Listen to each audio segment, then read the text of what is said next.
Hello everyone, मैं जितेंद्र कुमावता सभी का टेस्टोपीडिया ऑनलाइन क्लासेस के अंदर हार्दिक स्वागत है।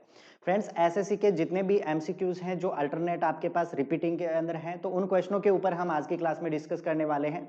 प्रीवियस कुछ क्लासेस हमारी हुई है जहां पे हमने एसएससी के रिगार्डिंग जितने भी इंपॉर्टेंट एमसीक्यूज थे वो सारे के सारे क्वेश्चन यहाँ पे हमने सॉल्व करने की कोशिश की है। तो दोस्तों, उसी कोशिश को बरकरार रखते हुए हम आज का सबसे महत्वपूर्ण और सबसे शानदार जो आपके पास सेशन है वो आपके सामने प्रेजेंट कर रहे हैं। दोस्तों, तो आपको सबसे पहले करना क्या है, अभी तक आपने अगर हमारा चैनल सब्सक्राइब नहीं किया है तो प्लीज आप चैनल को सब्सक्राइब कीजिए और जितने भी रिकमेंडेड स्टूडेंट्स हैं यानी कि जो प्रिपरेशन कर रहे हैं उनको भी आप इसको शेयर कीजिएगा। ठीक है ना दोस्तों? तो बेल आइकन पे जाके प्रेस कीजिएगा वहां पे, तो आपको अपकमिंग जितने भी क्लासेस हैं उनके नोटिफिकेशन आपको यहाँ पे रेगुलर अपडेट रहेंगे। ठीक है दोस्तों, तो इसी सेशन को हम शुरुआत करते हैं आज के पहले क्वेश्चन के साथ में। तो फर्स्ट क्वेश्चन देखिए आपकी स्क्रीन के सामने इस प्रकार से रखा हुआ है, जहां पे आपको कहा गया है दोस्तों कि the average of the run of 133 player, 133 खिलाड़ियों के जो रनों का जो औसत है वो दोस्तों 38 दिया हुआ है। ठीक है ना? फिर कहा गया है कि if the average of the mail player is 43, यानी कि जो पुरुष जो खिलाड़ी हैं उनके रनों का औसत आपके पास दिया हुआ है 43, and the average of the runs off the female player, और जो महिला खिलाड़ी है उनके रनों का औसत आपको दिया गया है 24, then what will be the ratio of the total runs of male player and total runs of female player respectively. दोस्तों, यहाँ पे ध्यान देना है, इसने जो रेशियो पूछा है वो खिलाड़ियों की संख्या का नहीं पूछ करके इसने रनों के जो आपके पास एवरेज है उसके बारे में इस क्वेश्चन के अंदर बात की जा रही है। तो सबसे पहला दोस्तों हमारा काम क्या होगा, यहाँ पे आपको सबसे पहले यहाँ पे ये कैलकुलेट करना है कि नंबर ऑफ मेल प्लेयर और नंबर ऑफ फीमेल प्लेयर कितने हैं, तो वो हमें फाउंड करना है दोस्तों। अब दोस्तों, इस क्वेश्चन का सबसे अल्टरनेट सोर्स जो हम उस पर डिस्कस करेंगे तो वो है आपके एलिगेशन मेथड। तो इस क्वेश्चन में हम एलिगेशन मेथड यूज करेंगे और सारे के सारे क्वेश्चन हम बिल्कुल शानदार तरीके से और इजी वे के अंदर हम यहाँ पे कैलकुलेशन करेंगे। ठीक है दोस्तों, तो शुरुआत करते हैं। ध्यान दीजिए, अगर एक तरफ रखते हैं हम मेल प्लेयर, अगर हम एक तरफ रखते हैं मेल प्लेयर और एक तरफ रखते हैं हम फीमेल प्लेयर, ठीक है ना? तो अगर मैं एवरेज की बात करता हूं तो जो मेल प्लेयर हैं उनका एवरेज कितना है दोस्तों? अकॉर्डिंग टू क्वेश्चन देखिए कि if the average of the mail player is 43, कितना दिया हुआ है? 43 रन्स दिया हुआ है, ये इनका एवरेज है। और अगर हम बात करते हैं फीमेल प्लेयर की, तो फीमेल प्लेयर के रनों का जो एवरेज है वो कितना है दोस्तों? 24 बिल्कुल क्वेश्चन के अंदर क्लियर दिया हुआ है। और अगर हम बात करते हैं टोटल जो आपके पास 133 प्लेयर थे उनके टोटल रनों का औसत दोस्तों क्वेश्चन में कितना दिया हुआ है? 38, यानी कि ये जो 38 है ये यहाँ पे रखा जाएगा, कहाँ पे? मिड के अंदर। अब दोस्तों यहाँ से हमें क्या लगाना है? एलिगेशन यूज करना है। तो एलिगेशन आपने सीखा है कि कैसे लगाते हैं। तो यहाँ से दोस्तों अगर मैं बात करता हूँ 43 में से आप 38 को सब्ट्रैक्ट कर दीजिए, मतलब ज्यादा में से आपको घटाना है, कितना? कम घटाना है। तो यहाँ पे 43 में से जब हम 38 को घटाएंगे दोस्तों तो कितना निकल के आएगा अपने पास? 5 निकल के आएगा। ठीक है ना? और ऐसे ही अगर हम 38 में से 24 को घटा देते हैं दोस्तों तो यहाँ पे कितना आ जाएगा अपने पास? कितना आ जाएगा दोस्तों? 14 आ जाएगा। यानी कि हम ये कह सकते हैं कि यहाँ पे जो आपके पास 133 टोटल प्लेयर थे उसके अंदर दोस्तों 14 प्लेयर जो हैं वो मेल कैंडिडेट्स हैं और जो 5 कैंडिडेट हैं वो फीमेल कैंडिडेट्स हैं। ठीक है ना? तो यहाँ पे अगर मैं इस रेशियो की बात करता हूं तो ये रेशियो किसका आया है दोस्तों? Number of player. किसका? नंबर ऑफ प्लेयर का ये हमारे पास क्या आया है? यहाँ पे रेशियो निकल के आ गया है। ठीक है ना? यहाँ तक बात क्लियर हो गई होगी। चलो अब आगे बात करते हैं। तो ध्यान दीजिएगा, अगर 133 प्लेयर में 14 भाग तो हैं मेल प्लेयर और 5 भाग हैं फीमेल प्लेयर। अच्छा मुझे बताओ यहाँ पे टोटल प्लेयर कितने हो रहे हैं दोस्तों? तो 14 और 5 को हम ऐड कर देंगे तो टोटल हमारे पास कितने प्लेयर हो रहे हैं दोस्तों? 19 प्लेयर हो रहे हैं। कितने प्लेयर हो रहे हैं? 19 प्लेयर हो रहे हैं। लेकिन अगर हम अकॉर्डिंग टू क्वेश्चन की बात करें तो क्वेश्चन में टोटल प्लेयर कितने हैं? 133। तो ये 19 है वो किसके बराबर है दोस्तों? 133 133 के बराबर है। मतलब कितना गुना है दोस्तों? 7 गुना है। 19 को आप 7 से गुना कर दोगे दोस्तों तो आपके पास कितना आएगा? 133 आएगा। ठीक है ना? तो यहां तक हमने बात निकाल ली कि जो टोटल यहाँ पे रेशियो में 19 हो रहा था, लेकिन एक्चुअल की अगर हम बात करें तो कितना हो रहा था? 133। मतलब कितना गुना है? 7 गुना है। ठीक है? तो अब हमें क्या निकालना है दोस्तों? यहाँ पे हमें निकालना है मेल पर्सन्स और जो फीमेल पर्सन्स है इनके टोटल नंबर कितने हैं। तो दोस्तों यहाँ पे ध्यान दीजिएगा, इसकी वैल्यू 7 है और यदि हम इस 7 को जो इनके रेशियो है उससे अगर हम यहाँ पे डिवाइड कर देते हैं, मल्टीप्लाई कर देते हैं, तो इस 7 को 14 को मैंने 7 से मल्टीप्लाई कर दिया तो 14 स्थान कितने होते हैं? 98। यानी कि 133 जो कैंडिडेट थे उसमें 98 तो कौन है दोस्तों? मेल प्लेयर हैं। कितने हैं? मेल प्लेयर हैं। और अगर मैं इस 5 को मल्टीप्लाई कर देता हूँ 7 से दोस्तों, तो ये कितना आ जाएगा, 7 पंजे 35, कितना आ जाएगा 35, यानी कि ये हमारे पास कौन है, मेल प्लेयर, फीमेल प्लेयर हैं। तो यहाँ से हमने काउंट कर लिया कि हमारे पास जो टोटल 133 प्लेयर थे, इनमें मेल प्लेयर कितने हैं 98 और फीमेल प्लेयर कितने हैं 35 प्लेयर हैं, ठीक है ना। यहाँ तक बात सभी को क्लियर हो गई होगी। तो एक तरफ हम रखते हैं मेल प्लेयर, एक तरफ हम रखते हैं मेल प्लेयर और दूसरी तरफ हम रखते हैं फीमेल प्लेयर, ठीक है ना। फीमेल प्लेयर यहाँ पे पुट कर देते हैं। यहाँ तक बात सभी को क्लियर हो गई होगी। चलो अगर हम बात करते हैं यहाँ पे, तो मेल प्लेयर हमने कितने काउंट किए 98 और फीमेल प्लेयर कितने काउंट की 35। तो यहाँ पे मैं रख देता हूँ 98 और यहाँ पे मैं रख देता हूँ 35। जब आप इन दोनों को जोड़ रहे होंगे तो यहाँ पे कितना आएगा दोस्तों, 133 ही आएगा, ठीक है। यहाँ तक बात सभी को क्लियर है। अब हम क्वेश्चन के ऊपर चलते हैं। तो ध्यान दीजिएगा, क्वेश्चन में आपको संख्याओं का रेशो नहीं पूछा गया है। यहाँ पे पूछा गया है कि पुरुष खिलाड़ियों के कुल रन कितने हैं दोस्तों। तो ध्यान दीजिएगा, यहाँ पे अगर हमें टोटल नंबर ऑफ रन्स निकालने हैं तो दोस्तों यहाँ पे अगर मैं बात करूं कि हमने ये पढ़ा कि जो औसत होता है वो औसत किसके बराबर होता है, औसत बराबर होता है राशियों का योग और बटा राशियों की संख्या, ठीक है ना। राशियों का योग बटा राशियों की संख्या, यानी कि सम ऑफ ऑब्जर्वेशन को जब हम किससे, सम ऑफ नंबर ऑफ ऑब्जर्वेशन से डिवाइड कर देते हैं तो हमारे पास एवरेज निकल के आ जाता है, ठीक है ना। और यदि दोस्तों यहाँ पे अगर हमें राशियों का योग निकालना है तो हम क्या करेंगे, औसत को किससे गुणा कर देंगे, राशियों की संख्या से। अगर मैं इन दोनों को मल्टीप्लाई कर दूं तो हमारे पास क्या आ जाएगा, योग आ जाएगा, यानी कि सम आ जाएगा। तो ये सम किसके बराबर होगा, औसत को जब आप मल्टीप्लाई कर दोगे किसके साथ दोस्तों, संख्या के साथ में, तो आपके पास क्या आ जाएगा, सम आ जाएगा, ठीक है ना। ये पॉइंट आप याद रखिएगा कि जब आपको योग निकालना हो तो एवरेज को किससे मल्टीप्लाई कर देंगे, नंबर से आप मल्टीप्लाई कर देंगे तो आपके पास सम आ जाएगा। देखो यहाँ पे हमारे पास नंबर कितने हैं, अगर मैं मेल प्लेयर्स के टोटल रन निकालना चाहूंगा तो यहाँ पे मेल प्लेयर के टोटल रन कितने, नंबर कितने हैं 98, और 98 है, लेकिन इनका एवरेज कितना है दोस्तों। अगर मैं एवरेज की बात करता हूं तो क्वेश्चन में आप ढंग से पढ़िएगा, एवरेज कितना है 43, कितना है एवरेज 43, एवरेज 43 है। और अगर हम फीमेल कैंडिडेट्स की बात करते हैं तो फीमेल कैंडिडेट्स का जो एवरेज है दोस्तों, वो एवरेज क्वेश्चन के अंदर कितना दिया हुआ है, तो क्वेश्चन पे हम देखेंगे यहाँ पे एवरेज कितना है 24 दिया हुआ है। तो यहाँ पे हम पुट कर देंगे कितना 24। अब दोस्तों हमें क्या निकालना है कि जो मेल कैंडिडेट है उन्होंने टोटल कितने रन बनाए और जो फीमेल कैंडिडेट है उन्होंने कितने रन बनाए, इन दोनों के बीच में हमें रेशो काउंट करना है। तो ध्यान दीजिएगा, अगर नंबर को मैं एवरेज से मल्टीप्लाई कर देंगे तो मेरे पास सम आ जाएगा, यानी कि 98 को जब आप मल्टीप्लाई कर दोगे 43 से तो ये मेल कैंडिडेट के टोटल रन आ जाएंगे। और यहाँ पे अगर मैं 35 जो आपके पास फीमेल कैंडिडेट है इनको इनके एवरेज 24 से मल्टीप्लाई कर दूंगा तो ये हमारे पास क्या आ जाएंगे दोस्तों, फीमेल प्लेयर के टोटल रन आ जाएंगे, ठीक है ना। अब यहाँ से हम इसको थोड़ा सिंप्लीफाइड करते हैं तो ध्यान दीजिएगा, 7 पंजे 35, ये 7 से कट रहा है और ये कितना टाइम कट गया दोस्तों, 7 से 14 टाइम कट गया, ठीक है सभी को। अब यहाँ से हम फिर से इसको देखो काट रहे हैं पूरा, तो ये 2 से कट गया, ये 7 टाइम कट गया और ये कितनी बार कट गया, 12 बार कट गया। अब ध्यान दीजिएगा, इन दोनों को हम यहाँ पे मल्टीप्लाई करते हैं तो 7 तिया 21 बच गया कितना 2, 7 चौके 28 और 2 30, 301। और रेशियो यहाँ पे 12 को 5 से मल्टीप्लाई करेंगे तो कितना आ जाएगा 60, यानी कि हमारे इस क्वेश्चन का जो राइट आंसर बनेगा ना दोस्तों, वो क्या बनेगा 301:60 बनेगा, जो आपको कौन से ऑप्शन में शो होगा दोस्तों, ऑप्शन नंबर बी में आपको बिल्कुल क्लियर हो पा रहा है, ठीक है ना दोस्तों। अभी कैलकुलेशन सिर्फ आपको समझाने के लिए, सब कुछ माइंड के अंदर होगा दोस्तों। 90% कैलकुलेशन आपके दिमाग में चलनी चाहिए, केवल 10% कैलकुलेशन से आपको यहाँ पे टच करनी है, ठीक है। आई होप दैट आप ये क्वेश्चन अच्छी तरह से समझ गए होंगे। क्वेश्चन की लैंग्वेज जरूर पढ़िएगा आप ढंग से, क्योंकि वहां पे आपको लैंग्वेज के अंदर थोड़ा चेंजेस देखने को मिलेगा। चलो अगले क्वेश्चन के ऊपर बात करते हैं। The average age of 6 member, 6 सदस्यों वाले एक परिवार की औसत आयु इज 20 ईयर, 20 साल है। If the age of the servant is included, यदि नौकर की एज को भी शामिल कर लिया जाए, then the average increase by 20%। तो जो एवरेज है दोस्तों वो 25% क्या हो जाता है, बढ़ जाता है। What is the age of the servant, नौकर की उम्र कितनी है, ठीक है ना दोस्तों। अब ध्यान दीजिएगा, कई स्टूडेंट इसको एक्स मान के करते हैं, कोई किस प्रकार से करता है, लेकिन इसका सबसे बेस्ट और सबसे जो इजी मेथड है उसके ऊपर हम काम करेंगे। तो ध्यान दीजिएगा, यहाँ पे अगर मैं इस क्वेश्चन की बात करता हूँ, the average of 6 member is 20 year, यानी कि 6 सदस्यों वाले परिवार की जो एवरेज एज है, ठीक है ना, जो एवरेज एज है वो कितनी है दोस्तों, 20 साल है। एवरेज एज कितनी है, 20 ईयर है।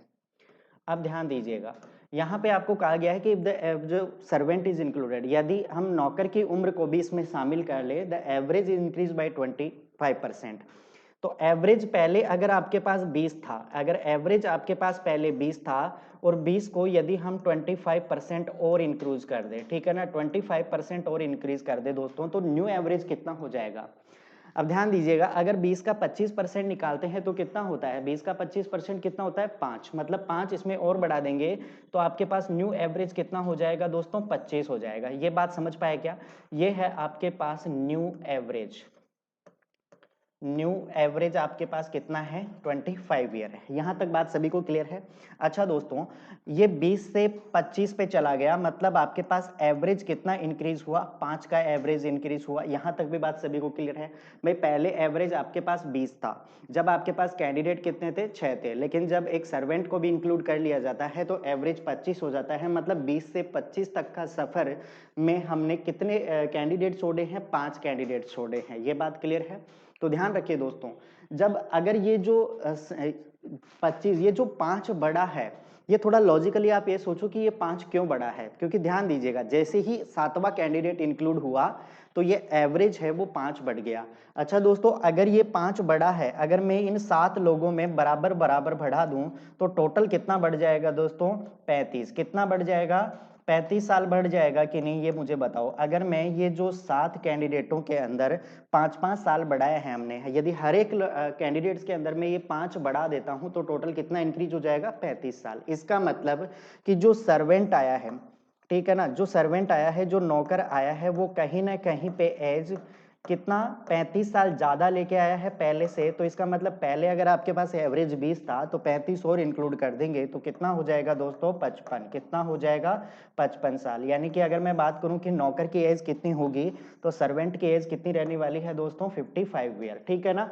तो इस प्रकार से आप इन क्वेश्चनों को कर सकते हो। ये क्वेश्चन तो दिमाग में भी हो सकता था कि पहले अगर 20 था तो 25% बढ़ाएंगे, मतलब 5 इंक्रीज हो जाएगा। ये 5 इंक्रीज क्यों हुआ, क्योंकि जैसे ही 7वां कैंडिडेट इंक्लूड हुआ इसलिए ये 5 बढ़ गया। तो अगर मैं 7 कैंडिडेटों में ये 5 इक्वली डिस्ट्रीब्यूशन कर देता हूं तो आपके पास टोटल एवरेज कितना बढ़ जाएगा, 35 बढ़ जाएगा। तो इसका मतलब जो सर्वेंट है वो कहीं ना कहीं पे 35 साल ज्यादा होगा। तो 20 में 35 जोड़ देंगे तो कितना एज हो जाएगा दोस्तों, सर्वेंट का एज 55 ईयर। ठीक है, ये बात सभी को क्लियर हो गई। चलो अगले क्वेश्चन के ऊपर चलते हैं। फिर नेक्स्ट क्वेश्चन देखिए। नेक्स्ट क्वेश्चन आपका कि एक ट्रेन है वो बेंगलोर से जयपुर के लिए शाम 4 बजे 40 किलोमीटर प्रति घंटे की चाल से चलती है और उसके आधे घंटे बाद दूसरी ट्रेन, ठीक है ना, जयपुर से बेंगलोर के लिए मतलब अपोजिट डायरेक्शन में 30 किलोमीटर प्रति घंटे की चाल से चलती है। तो बताओ किस समय वे दोनों ट्रेनें एक दूसरे को पार करेंगी यदि बेंगलोर से जयपुर की दूरी 230 किलोमीटर है। ठीक है ना दोस्तों, टाइम का क्वेश्चन है। तो इस क्वेश्चन को भी हम सॉल्व करते हैं। यहाँ पे ध्यान दीजिएगा, अगर मैं बात करता हूं कि यहाँ पे ये जो पॉइंट है ये पॉइंट है आपके बेंगलोर, ठीक है ना, ये पॉइंट है आपके बेंगलोर। और अगर मैं बात करता हूं यहाँ पे तो इस पॉइंट पे हम ले लेते हैं जयपुर। यानी कि बेंगलोर से जयपुर के बीच की दूरी सबसे पहले तो कितने किलोमीटर दी हुई है दोस्तों, 230 किलोमीटर की दी हुई है। यहां तक बात सभी को क्लियर है। चलो अब एक ट्रेन क्या करती है, बेंगलोर से जयपुर के लिए चलती है शाम कितने बजे, 4 बजे। तो अगर मैं बात करता हूं यहाँ पे तो बेंगलोर से जयपुर के लिए ये जो पहली ट्रेन है ये कितने बजे चलेंगी दोस्तों, 4 बजे चलेंगी। और किस स्पीड से चल रही है, 40 किलोमीटर पर आवर के हिसाब से चल रही है। यहां तक बात सभी को क्लियर है। और एक दूसरी ट्रेन है वो जस्ट इसके आधे घंटे बाद में, मतलब ये अगर 4 बजे चल रही है तो दूसरी ट्रेन जो जयपुर से बेंगलोर के लिए चलेगी वो कितने बजे चल रही होंगी दोस्तों, 4:30 बजे चल रही होंगी। लेकिन इसकी स्पीड कितनी रहेगी, 30 किलोमीटर प्रति घंटा। 30 किलोमीटर प्रति घंटा इसकी क्या रहेगी, स्पीड रहेगी। अब हमसे क्वेश्चन में ये पूछा गया है कि बताओ किस समय वे दोनों ट्रेनें एक दूसरे से मिल पाएंगी। तो दोस्तों ध्यान दीजिएगा, इस प्रकार के क्वेश्चन है, किस प्रकार से आपको सॉल्व करने हैं, क्या इनका प्रोसेस रहने वाला है वो चीज देखिए। सबसे पहले तो 230 किलोमीटर की टोटल जर्नी इनको कवर करनी है। अब ध्यान दीजिए, पहली ट्रेन 4 बजे चलती है और दूसरी ट्रेन 4:30 बजे चलती है, मतलब पहली ट्रेन के चलने के जस्ट आधे घंटे बाद में दूसरी ट्रेन शुरू होती है। तो मुझे बताओ ये जो पहली वाली ट्रेन है, ये इस आधे घंटे में टोटल कितनी दूरी कवर कर चुकी होगी? तो पहली ट्रेन दोस्तों 1 घंटे में 40 किलोमीटर चलती है। 1 घंटे में 40 किलोमीटर चलती है, तो इसका मतलब आधे घंटे में इस ट्रेन ने, पहली वाली ट्रेन ने कितनी डिस्टेंस कवर की होगी दोस्तों? तो अगर मैं कहूं कि 1 बराबर 40 है, तो 1/2 किसके बराबर हो जाएगा? ठीक है, किसके बराबर हो जाएगा दोस्तों? 20 किलोमीटर के। किसके बराबर हो जाएगा? 20 किलोमीटर के। यानी कि आधे घंटे में, जस्ट आधे घंटे में पहली ट्रेन ने कितनी डिस्टेंस कवर की? 20 किलोमीटर की। भाई 1 घंटे में 40 जाती है, तो इसका मतलब आधे घंटे में कितनी जाएगी? 20 किलोमीटर। 20 किलोमीटर की जर्नी इस जो पहली वाली ट्रेन है इसने कवर कर ली। अब आपके पास रिमेनिंग कितनी बची दोस्तों? तो यहां पे अगर मैं बात करता हूं रिमेनिंग जर्नी, रिमेनिंग आपके पास जो डिस्टेंस है, रिमेनिंग डिस्टेंस कितनी बची दोस्तों? 230 में से 20 अपन घटा देंगे तो कितना बचेगा? 210 किलोमीटर। 210 किलोमीटर की डिस्टेंस कवर करनी है। अब आधे घंटे बाद में ये दोनों ट्रेनें एक साथ मूवमेंट करेंगी, तो एक साथ मूवमेंट करेंगी तो इनकी रिलेटिव स्पीड क्या बनेगी दोस्तों? तो अगर मैं बात करूं रिलेटिव स्पीड, रिलेटिव स्पीड की अगर हम बात करते हैं, तो रिलेटिव स्पीड जब दो ट्रेनें होती हैं वो अपोजिट डायरेक्शन के अंदर मूवमेंट करती हैं, तो उस टाइम दोनों स्पीड्स को आपस में क्या कर लिया जाता है? ऐड कर लिया जाता है, तो वो बन जाएगी इनकी रिलेटिव स्पीड। तो 40 और 30 टोटल कितना हो गया दोस्तों? 70 किलोमीटर पर आवर। अगर मैं 40 में 30 ऐड कर देता हूं तो आपके पास कितना हो जाएगा दोस्तों? 70 किलोमीटर पर आवर आपके पास रिलेटिव स्पीड आ जाएगी। ठीक है ना? और जो जर्नी इनको तय करनी है, जो जर्नी इनको तय करनी है दोस्तों, वो जर्नी आपके पास कितनी रहेगी? 210 किलोमीटर की रहेगी। कितने किलोमीटर की रहेगी? 210 किलोमीटर की इनकी क्या रहेगी दोस्तों? जर्नी रहेगी, जो इनको कवर करना है 210 किलोमीटर की।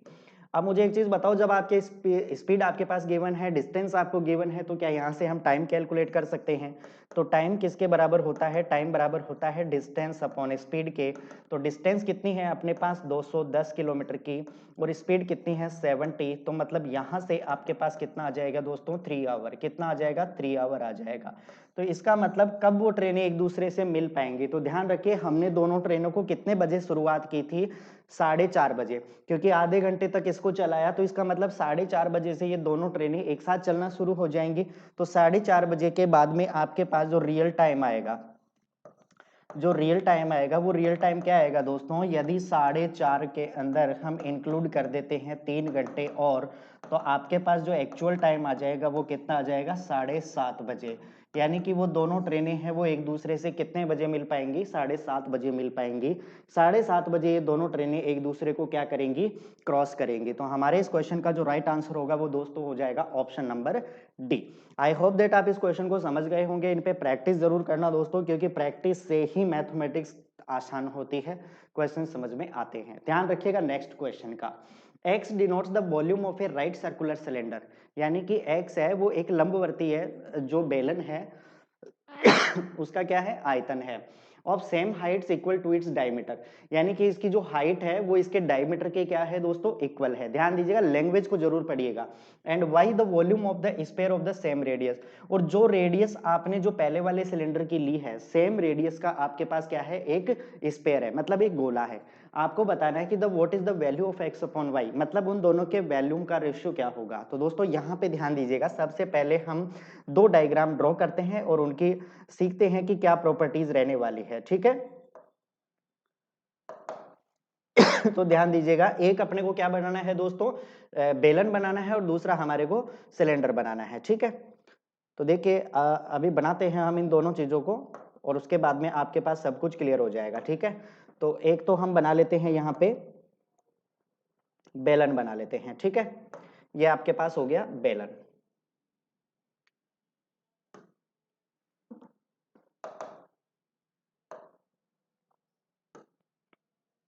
एक तो हो गया आपके पास ये बेलन हो गया, और एक दोस्तों हम ले लेते हैं यहाँ पे,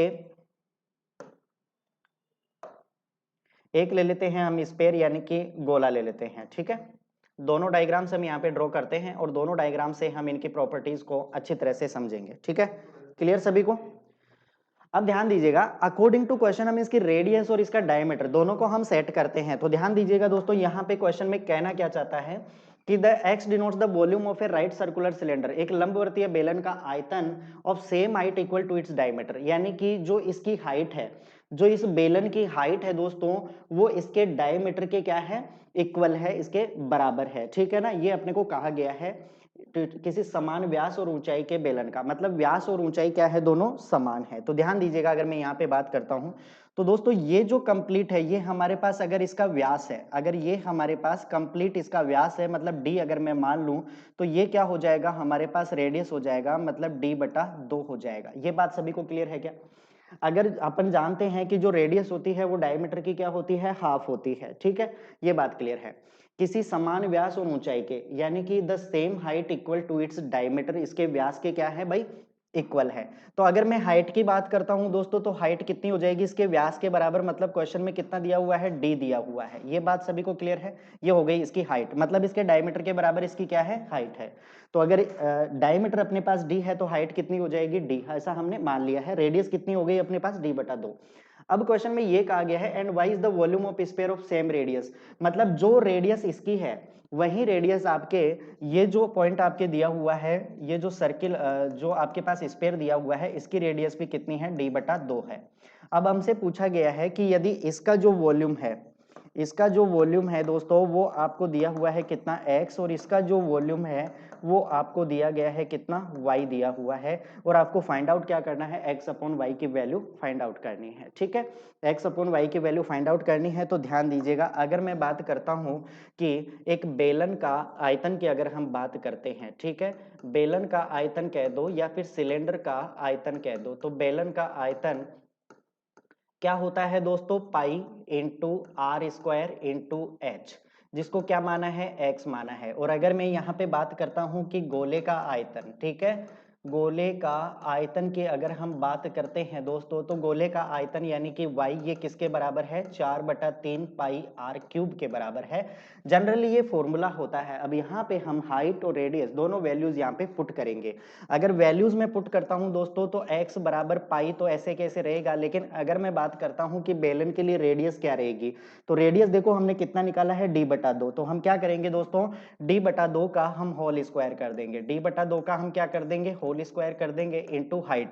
हाइट की जगह क्या रखेंगे दोस्तों, अगर मैं बात करता हूं सिलेंडर की हाइट कितनी मानी है हमने, d मानी है, तो यहां पे मैं क्या रख दूंगा, इनटू d रख दूंगा। और अगर सेम वे से हम बात करते हैं कि y बराबर क्या हो जाएगा, तो ये हो जाएगा 4/3 पाई आर क्यूब। अब ध्यान दीजिएगा, यहाँ पे अगर मैं इस स्पेयर के रेडियस की बात करता हूं, तो ये क्या है, d/2 है। तो यहाँ पे हम रख देंगे इंटू d/2, और इसका क्या कर देंगे, हम क्यूब कर देंगे। ठीक है ना, यहां तक बात सभी को क्लियर हो गई, हमने वैल्यू यहाँ पे पुट कर ली है। अब हमें क्या निकालना है, x/y निकालना है। यहाँ पे थोड़ा और सॉल्व कर लेते हैं, तो x बराबर क्या हो जाएगा, पाई इंटू यहाँ पे हो जाएगा d²/4 इंटू d, और ये क्या हो जाएगा, y बराबर 4/3 पाई इंटू ये क्या हो जाएगा, d³/8। क्लियर है चीज? यहाँ पे थोड़ा और सिंप्लीफाइड कर लेते हैं दोस्तों इस चीज को। तो देखो 4 एकम 4 और 4 दूनी 8, यानी कि x बराबर हमारे पास क्या आया, पाई इंटू, यहाँ पे ध्यान दीजिएगा, d² को d से गुणा करेंगे तो ये d³ कितना हो जाएगा हमारे पास, 4।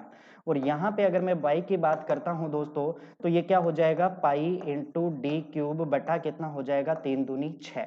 क्लियर है चीज? अब हमें क्या निकालना है, x/y। हमें क्या निकालना है, यहाँ पे x/y की वैल्यू निकालना है। तो x/y की वैल्यू आप आराम से निकाल सकते हो। ध्यान दीजिएगा, यहाँ पर भी सोल्व कर सकते हो और आगे एक स्टेप और बढ़ा लीजिए। तो ये क्या हो जाएगा, पाई इंटू यहाँ पे क्या हो जाएगा, ये d³ कितने हो जाएगा, 4 इंटू, अब ध्यान दीजिएगा दोस्तों, y की वैल्यू को हम रिप्लेस करते हैं, तो ऊपर 6 चला जाएगा। ठीक है ना, ऊपर 6 चला जाएगा तो नीचे आपके पास क्या बचेगा, पाई इंटू d³। ठीक है ना, पाई d³ से पाई d³ कैंसिल हो जाएगा, 2 दूनी 4 और 2 तिया 6, यानी कि हमारे पास जो x/y की वैल्यू आई है दोस्तों, वो क्या निकल के आई है, 3/2। ये आपके इस क्वेश्चन का क्या बन जाएगा, राइट आंसर बन जाएगा 3/2। जो हमें कौन से ऑप्शन के अंदर इंडिकेट हो रहा है दोस्तों, 3/2 ऑप्शन नंबर डी के अंदर बिल्कुल क्लियर कट आपको दिया गया है। क्वेश्चन की लैंग्वेज को ढंग से पढ़िएगा, डायग्राम बनाइएगा और उसके बाद के अंदर वैल्यूज पुट करके आप इस क्वेश्चन को निकाल सकते हो। ध्यान दीजिएगा दोस्तों, हिंदी के अंदर थोड़ा बहुत समझने में प्रॉब्लम हो सकती है, लेकिन जब आप इस क्वेश्चन को इंग्लिश लैंग्वेज के अंदर पढ़ेंगे तो वहां पे आपको सब कुछ क्लियर होगा कि same height equal to its diameter, मतलब इसकी हाइट है वो इसके डायमीटर के क्या है, बराबर है, व्यास के बराबर है। ठीक है, तो ये आपके इस क्वेश्चन का सॉल्यूशन है। काफी अच्छा क्वेश्चन है और मजेदार क्वेश्चन है, एग्जाम के अंदर बहुत बार इस प्रकार के क्वेश्चन पूछे जाते हैं। चलो नेक्स्ट क्वेश्चन के अंदर बात करते हैं। अगला क्वेश्चन देखिए, पहली और दूसरी दो संख्याओं का अनुपात 5:2 आपको दिया गया है। यदि प्रत्येक संख्या में 4 जोड़ दिया जाए तो वह अनुपात क्या बन जाता है, 9:4 बन जाता है। अब कहा गया है कि यदि प्रत्येक मूल संख्या में से 5 घटा दिया जाए तो दोनों संख्याओं का अनुपात क्या होगा। दोस्तों इस प्रकार के क्वेश्चन के लिए सबसे पहले आपको ओरिजिनल नंबर निकालना होगा। ठीक है, सबसे पहले आपको वो नंबर्स निकालने होंगे कि वो दो नंबर, पहली संख्या और दूसरी संख्या एटलीस्ट कौन सी है, उसी के बाद में हम आगे बढ़ पाएंगे। तो ध्यान दीजिएगा, सबसे इजी मेथड जो मैंने आपको बताया इस क्वेश्चन का कि पहली दो संख्याओं का अनुपात कितना है, 5:2 है। ठीक है, पहली दो संख्याओं का अनुपात कितना है, 5:2। तो मैं मान लेता हूं कि ये हमारे पास फर्स्ट नंबर है और ये हमारे पास फर्स्ट सेकेंड नंबर है, और इन दोनों का रेशियो कितना है दोस्तों, 5:2 है, 5:2 है। अब आगे क्वेश्चन में ये कहा है प्रत्येक संख्या में 4 जोड़ दिया जाता है तो जो न्यू रेशो बनकर आता है वो कितना आता है, 9:4 बन के आता है। ये कब आता है दोस्तों, जब प्रत्येक संख्या में क्या जोड़ दिया जाता है, +4 इंक्लूड कर दिया जाता है, ऐसा क्वेश्चन में कहा गया है। अब यहां से सबसे पहले हम वो नंबर निकालने की कोशिश करेंगे कि वो नंबर कौन से थे। तो ध्यान दीजिएगा, अगर मैं 5 को 4 से गुणा करता हूं तो 5 के 20 और 9 को 2 से गुणा करता हूं तो 18, मतलब 20 और 18 का गैप हमारे पास कितना निकल के आया दोस्तों, 2 निकल के आ गया। यहां तक बात सभी को क्लियर है। 5 के 20 और 9 दूनी 18, यानी कि 20 में से 18 घटाएंगे तो हमारे पास जो इनका सब्ट्रैक्शन आएगा वो कितना आएगा, 2 का आएगा। ठीक है, अब यहां तक तो बात कर ली। अब ध्यान दीजिएगा यहाँ पे बात करते हैं तो 9 चौके 36 और 4 चौके 16। 36 में से जब आप 16 घटा रहे होंगे, 36 में से जब आप 16 घटा रहे होंगे दोस्तों तो इसका डिफरेंस कितना आएगा, हमारे पास 20 आएगा, यानी कि 2 बराबर 20 है, किसके कितना गुना है, मतलब 10 गुना है। यहां तक बात सभी को क्लियर हुई कि 2 बराबर 20 है मतलब कितना गुना है, 10 गुना है। तो एक काम करते हैं, हमें वो संख्याएं निकालनी है, तो ये जो संख्या हमने 5 मानी थी इसको आप 10 गुना कर दीजिए तो आपके पास वो नंबर कौन सा आ जाएगा, पहली संख्या कौन सी आ जाएगी, 50। और अगर दूसरी संख्या को हम 10 से गुणा कर देते हैं तो हमारे पास कितना आ जाएगा, दूसरी संख्या क्या आ जाएगी, 20 आ जाएगी। ठीक है ना, यानी कि वो दो संख्याएं आपके पास क्या क्या बनी, 50 और 20 बन गई। क्लियर है यहां तक बात। अब उसने क्या कहा है कि यदि प्रत्येक संख्या से 5 घटा दिया जाए, यदि मैं इस जो अपने न्यू संख्या मिली है, ठीक है ना, इसमें से यदि मैं 5 घटा दूं और इसमें से यदि मैं 5 घटा दूं तो ये तो कितना बन जाएगा दोस्तों, 45 बन जाएगा। और ये आपके पास कितना बन जाएगा दोस्तों, 20 में से 5 अपन घटा देंगे तो 15 बन जाएगा, यानी कि 15 एकम 15 और 15 × 45। हमारे पास आफ्टर सब्ट्रैक्शन जो न्यू रेशियो आएगा दोस्तों वो कितना आएगा, 3:1, जो आपको कौन से ऑप्शन में गिवन है, ऑप्शन नंबर ए में गिवन है। ठीक है, अच्छा क्वेश्चन था, मजेदार क्वेश्चन था। एग्जाम में क्वेश्चन थोड़ा कैलकुलेटिव हो सकता है, लेकिन अगर आपके बेसिक फंडे क्लियर हैं तो आप इस क्वेश्चन को बिल्कुल आसानी से उड़ा सकते हो विद इन सेकंड के अंदर। चलो अगले क्वेश्चन के ऊपर बात करते हैं। नेक्स्ट क्वेश्चन देखिए, नेक्स्ट क्वेश्चन आपके पास एक ज्योमेट्री का क्वेश्चन है जहां पे आपको कहा गया है कि in the triangle given below, नीचे आपको एक त्रिभुज दिया गया है, इस त्रिभुज में एंगल ADB, एंगल ADB का मान कितना है, 90 दिया हुआ है। ध्यान दीजिएगा दोस्तों, ये जो एंगल है ये कितना डिग्री है, 90 डिग्री है। ठीक है, अब आगे कहा गया है कि एंगल ABC बराबर 45 डिग्री, ABC मतलब ये एंगल आपके पास कितना है, 45 डिग्री है। ठीक है, यहां तक बात।